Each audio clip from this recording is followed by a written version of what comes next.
महाराज कृष्णदेवराय परिंदों के बहुत शौकीन थे। वे अपने महल में कई अनोखे प्रकार के परिंदों को पालते थे। एक दिन उनका एक दरबारी उनसे मिलने आया। महाराज अपने परिंदों के साथ अच्छा समय बिता रहे थे। दरबारी महाराज की इस रुचि का फायदा उठाना चाहता था ताकि वह उनकी तरफदारी पा सके। अपने घर जाते समय दरबारी सोच रहा था कि अब वह क्या करे। अचानक से रास्ते में उसने एक मोर को देखा। दरबारी इस मोर को कुछ अलग और अनोखा बनाना चाहता था। अलग अलग योजनाएं बनाने लगा उस मोर को और सुंदर और आकर्षित बनाने के लिए।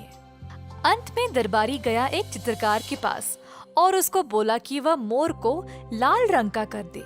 चित्रकार ने इतना साफ काम किया कि ऐसा लग रहा था जैसे वह मोर पैदाइशी ही लाल था। महाराज, ये संसार का सबसे गिना चुना मोर है। ये घने जंगलों में रहता है और इसको पकड़ना बहुत ही कठिन है। मैंने बहुत सारा धन खर्च किया है इसको आपके लिए पकड़ने के लिए। आपके परिंदों के समूह के साथ साथ ये भी बहुत शानदार तरीके से जचेगा। महाराज मोर को देखकर हैरान हो गए और बहुत प्रसन्न होकर दरबारी को 1000 सोने के सिक्के भेंट में दिए।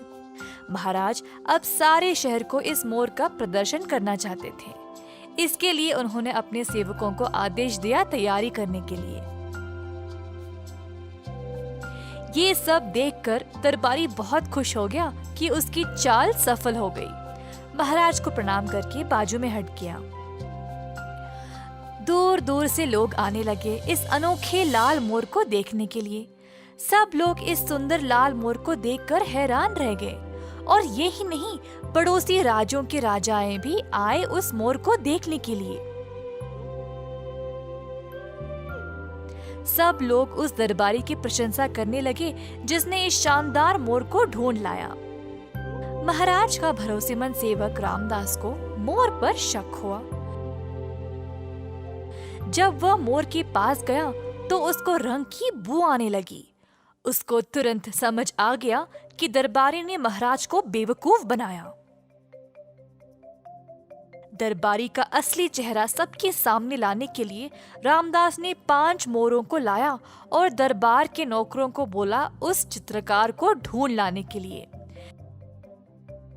कुछ ही समय में वो चित्रकार आ पहुंचा और फिर रामदास ने उसको उन 5 मोरों को भी लाल रंग में बदलने का आदेश दिया।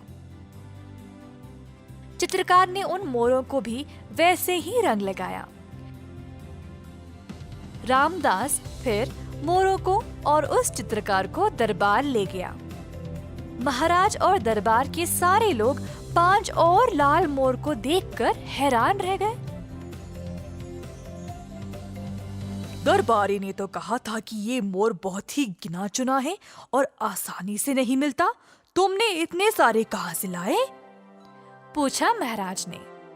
रामदास ने पहले महाराज से पूछा कि क्या वह उसको हर एक मोर के लिए 1000 सोने के सिक्के देंगे। महाराज ने माना और फिर रामदास बोला, महाराज, आप जरा इधर आओ और इन परिंदों को सूंघो। जब महाराज ने सूंघा तो उनको पता चल गया कि इन सब मोरों पे रंग लगा था। महाराज बहुत क्रोधित हो गए। तुम्हारी हिम्मत कैसे हुई ऐसी चाल चलने की? मैं तुम्हें मृत्यु दंड दूंगा। महाराज, आपने जो मोर उस दरबारी से लिया था वो भी केवल एक साधारण मोर था जिसपे लाल रंग लगा हुआ था। महाराज ने चित्रकार से पूछा और उसने मान लिया कि उसी ने मोर पर लाल रंग लगाया था।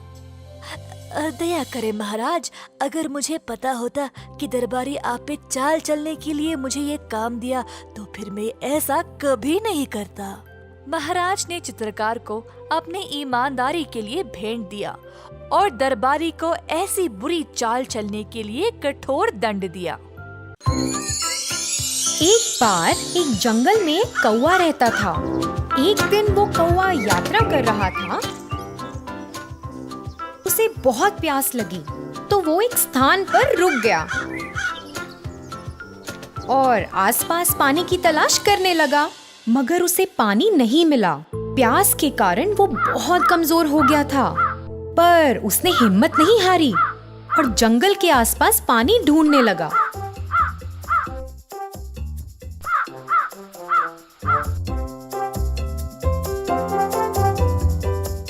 उड़ते हुए उसे एक घर दिखा। ये सोचते हुए कि उसे वहाँ पानी मिल सकता है, वो उस घर की ओर गया और घर के ऊपर बैठ गया। उसने घर के अंदर एक घड़ा देखा। जल्दी से वो उस घड़े के पास उड़ कर गया। उसने देखा कि उसमें बहुत ही थोड़ा पानी है। पानी को देखते ही उसे बहुत खुशी हुई, मगर क्योंकि पानी बहुत नीचे था, उसका मुंह पानी तक पहुंच नहीं पा रहा था। उसने थोड़ा सोचा, फिर उसे एक उपाय सूझा। अगर मैं इसमें कुछ कंकड़ डाल दूं, तो पानी शायद ऊपर आ जाएगा और फिर मैं पानी पी सकता हूँ।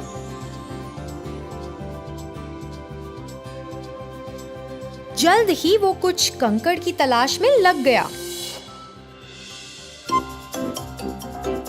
उसे कुछ कंकड़ मिल गए। उनके पास जाकर उसने एक एक करके कंकड़ उठाने शुरू किए।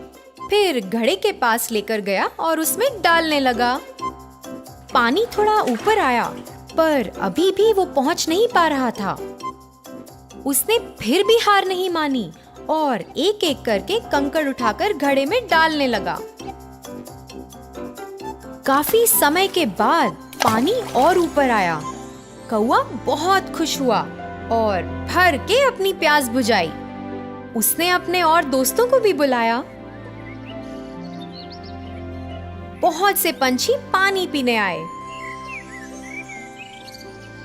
उन्होंने कौवे को शुक्रिया कहा और फिर वहां से उड़ गए। एक बार एक जंगल में एक कौवा रहता था। एक दिन वो कौवा यात्रा कर रहा था। उसे बहुत प्यास लगी, तो वो एक स्थान पर रुक गया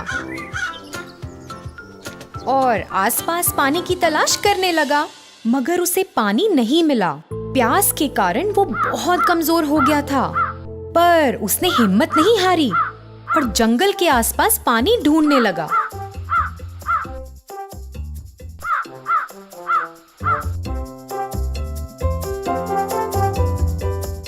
उड़ते हुए उसे एक घर दिखा। ये सोचते हुए कि उसे वहाँ पानी मिल सकता है, वो उस घर की ओर गया और घर के ऊपर बैठ गया। उसने घर के अंदर एक घड़ा देखा। जल्दी से वो उस घड़े के पास उड़ कर गया। उसने देखा कि उसमें बहुत ही थोड़ा पानी है। पानी को देखते ही उसे बहुत खुशी हुई, मगर क्योंकि पानी बहुत नीचे था, उसका मुंह पानी तक पहुंच नहीं पा रहा था। उसने थोड़ा सोचा, फिर उसे एक उपाय सूझा। अगर मैं इसमें कुछ कंकड़ डाल दूं, तो पानी शायद ऊपर आ जाएगा और फिर मैं पानी पी सकता हूँ।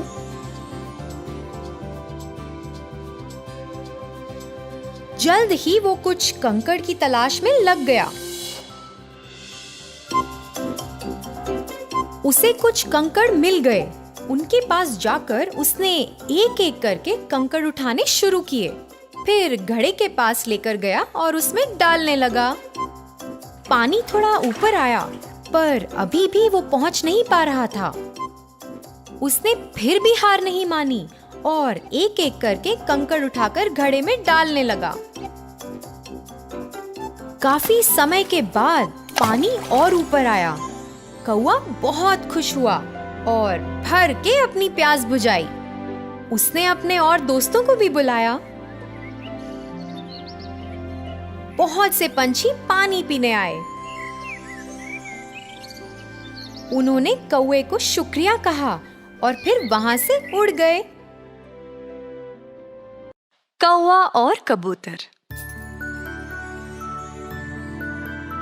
एक दिन जंगल में कौवा उड़ते जा रहा था जब उसने एक सफेद कबूतर को देखा। वाह, कितनी खूबसूरत कबूतर है, इतनी गोरी। कौवा कबूतर का पीछा करने लगा। हे, तुम कितनी सुंदर हो। इतनी सुंदर हो कैसे? तुमसे मतलब? और मेरा पीछा क्यों कर रहे हो? चले जाओ और पीछे नहीं आना। कबूतर ने इतना कठोर जवाब दिया तो कौवा उसके बारे में सोचता ही रहा। ये इतनी घमंडी है क्योंकि ये इतनी सुंदर है ना। मैं क्यों नहीं कबूतर की तरह गोरा हूँ? मुझे कबूतर की तरह किसी भी हालत में बनना पड़ेगा। ऐसा सोचते कौवा उड़ गया। जब उसकी पुरानी दोस्त कोयल उसके पास आई। हे दोस्त, क्या हुआ? तुम इतने खोए हुए क्यों हो और मुझसे बात भी नहीं कर रहे हो? मेरी दोस्त, मुझे कबूतर की तरह गोरा बनना है। मैं बस यही सोच रहा हूँ कि मैं ये कैसे करूँ। अब तुम ही मेरी मदद कर दो। इतना क्यों सोच रहे हो? बस किसी भी नदी में जाओ और स्नान करो और तुम गोरे बन जाओगे। कोयल की सलाह लेकर कौवे ने नदी में स्नान किया, पर उसका रंग वैसे का वैसा ही रहा। बार बार पानी में अपने आप को डुबोया। ठंडा पानी ना बर्दाश्त किए कौवा आखिरकार पानी से बाहर निकल गया। अगले दिन वह कोयल से मिलने गया। मैंने जैसा तुमने कहा वैसे किया, पर कोई फायदा नहीं हुआ।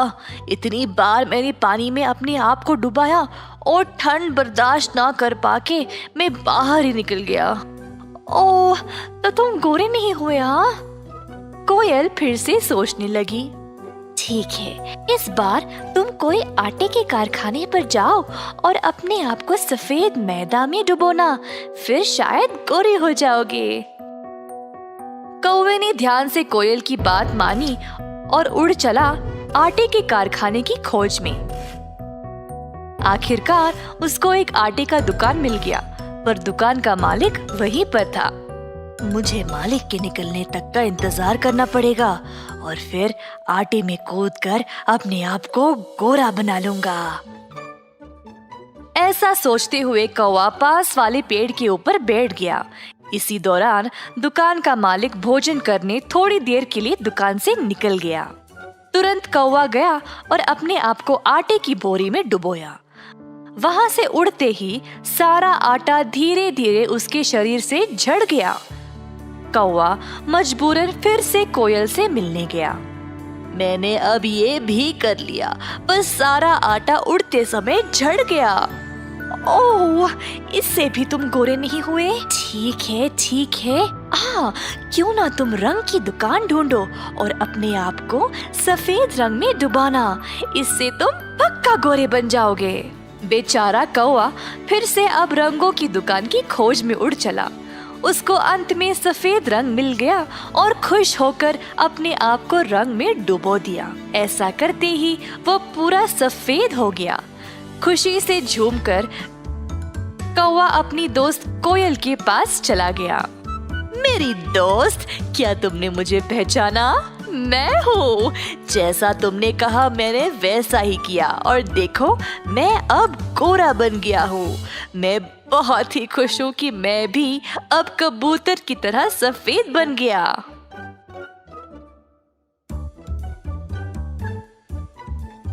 अब कौवा अपने आप को कबूतर को दिखाना चाहता था। ए, देखो, मैं तुमसे भी ज्यादा गोरा बन गया हूँ। तो मुझे क्या है अगर तुम मुझसे भी खूबसूरत क्यों ना बन जाओ?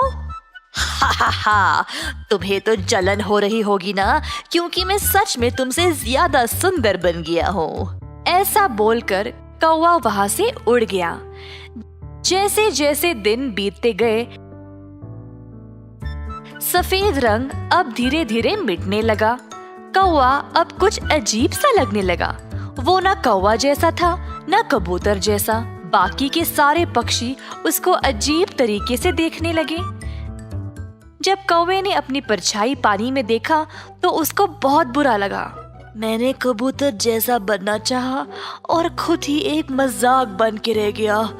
मैं ना कौवा जैसा हूँ, ना कबूतर जैसा, और मेरे किसी दोस्त ने भी मुझे रोकने की कोशिश भी नहीं की। अंत में कौवा को अपने किए पर पछतावा होने लगा।